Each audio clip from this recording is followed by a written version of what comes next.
कीर्तिनगर में थे, और वहां पर एक राजपूत व्यक्ति आया, बलवीर नाम था उसका, और आकर के कहने लगा, महाराज आपके प्रवचनों को सुनकर के, 10 लक्षण धर्म के प्रवचनों को सुनकर के, त्याग धर्म के प्रवचनों को सुनकर के मेरे अंदर इतना भाव पैदा हुआ कि मैं पिछले 20 साल से शराब पीता था, मैंने शराब पीना छोड़ने का, त्याग करने का नियम लेने आपके पास आया हूं।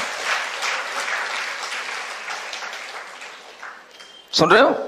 जो लोग सामने होंगे उनको मैंने दिखाया भी था, देखो ये क्या कह रहा है, क्या उसके भाव क्या थे।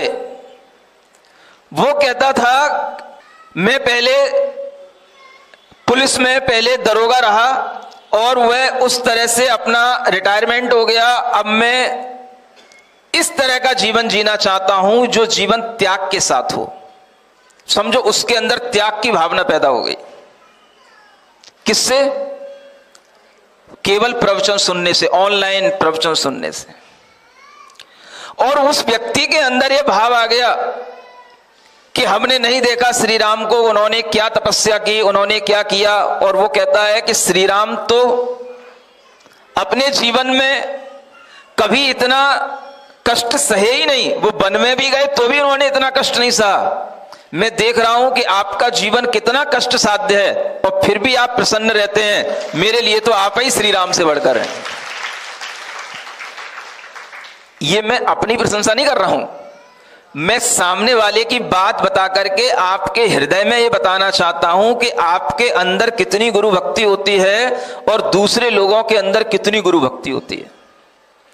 जो स्वतः अपनी प्रेरणा से पता पूछते हुए आया हो और आकर के उसने पूछा, महाराज आपने ये भी कहा था कि शहद भी नहीं खाना चाहिए, शहद में क्या बुराई है?